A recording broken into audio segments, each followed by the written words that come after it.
السلام علیکم دوستو، آج میں آپ لوگ کو دکھانے جا رہا ہوں ایک ایسی مسجد جس میں ایک یا دو انبیاء کرام نے نماز نہیں پڑھی بلکہ 70 پیغمبروں نے ادھر نماز پڑھی ہے۔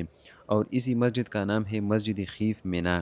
یہ مینا میں واقع ہے، مکہ مکرمہ کی ایک انتہائی تاریخی اور مقدس مسجد ہے جہاں نبی اکرم صلی اللہ علیہ وسلم اور ان سے پہلے 70 انبیاء کرام نے نماز ادا فرمائی۔ یہ مسجد حج کے مناسک کے دوران حجاج کرام کی توجہ کا خاص مرکز رہتی ہے، کیونکہ یہ جمرہ سغرا جو چھوٹا شیطان اسی قریب ہے جبل مینا، جو مینا کے جو پہاڑ ہے اس کے دامن میں واقع ہے۔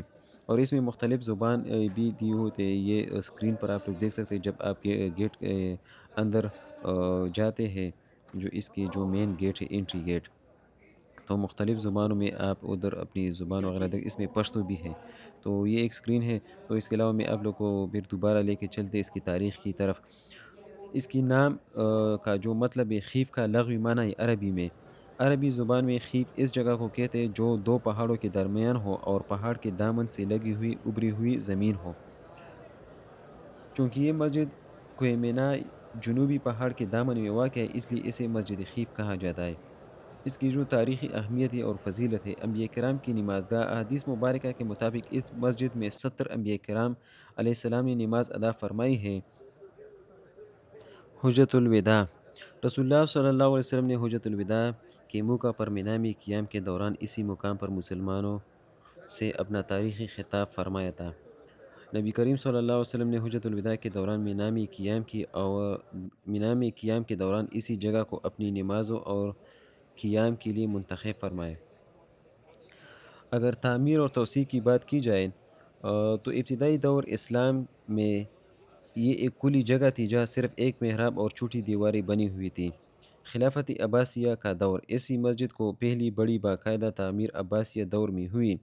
سلطنت عثمانیہ، عثمانی سلاطین نے یعنی عثمانیہ کے جو بادشاہ تھے نے بھی اپنے دور حکومت میں اس کی مرمت اور توسیع کا کام کروایا ہے۔ سعودی عہدی حکومت، سعودی حکومت کے دور میں مسجد خیف کو جدید ترین طرز پر دوبارہ تعمیر کیا گیا۔ 1987 میں اس کی عظیم الشان توسیع کی گئی جس پر بہت زیادہ رقم خرچ ہوئی۔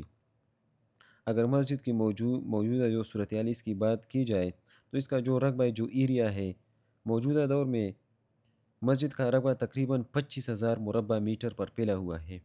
اور اس میں اگر جو نمازی ہے اس کی کتنا گنجائش کی بات کی جائے، مسجد کے اندر اور اس کے سین میں بیک وقت 45,000 سے زیادہ حجاج کرام نماز ادا کر سکتے ہیں۔ مسجد کے حسن کو دوبالا کرنے کے لیے اس کے 4 بلند و بالا مینار بنائی گئی ہے جو دور سے نظر آتے ہیں۔ اور اس میں جو سہولیات ہے اس کے اگر بات کی جائے تو اس میں آپ لوگ کو میں نے دکھائے مختلف اسکرین وغیرہ، اس میں مختلف زبانوں میں یہ لکھی ہوتی ہے۔ یہ تو اوپر ہے، نیچے جو پلر کے ساتھ بھی ایک اسکرین وغیرہ دیا ہے، اور جب آپ اندر آتے ہیں تو میں نے آپ لوگ کو بتایا اس میں مختلف زبانوں میں یہ انسٹرکشن وغیرہ دیا ہے۔ تو اس میں مسجد میں حجاج کرام کی سہولت کے لیے جدید ترین ایئر کنڈیشنز سسٹم، سینکڑوں وضو خانے اور بیت الخلاء موجود ہے۔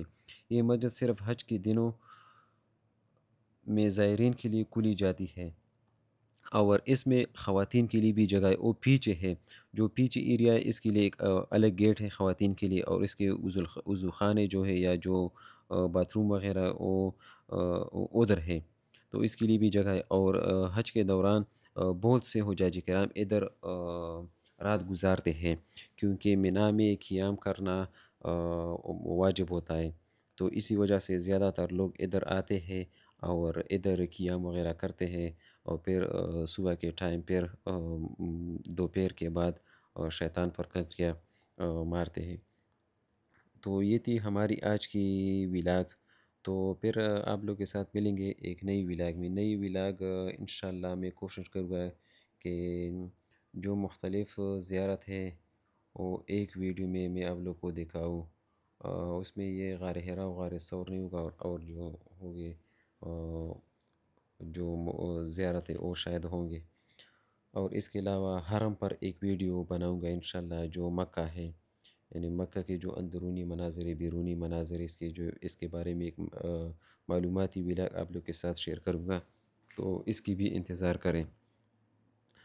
تو اگر آپ لوگوں نے ہمارے پچھلی ولاگ نہیں دیکھے تو میں نے غار حرا، غار ثور اور مزدلفہ، مینا، مینا میں جو حجاج کرام کے خیمے ہے، اس کے علاوہ عرفات کے بارے میں بنائی ہے۔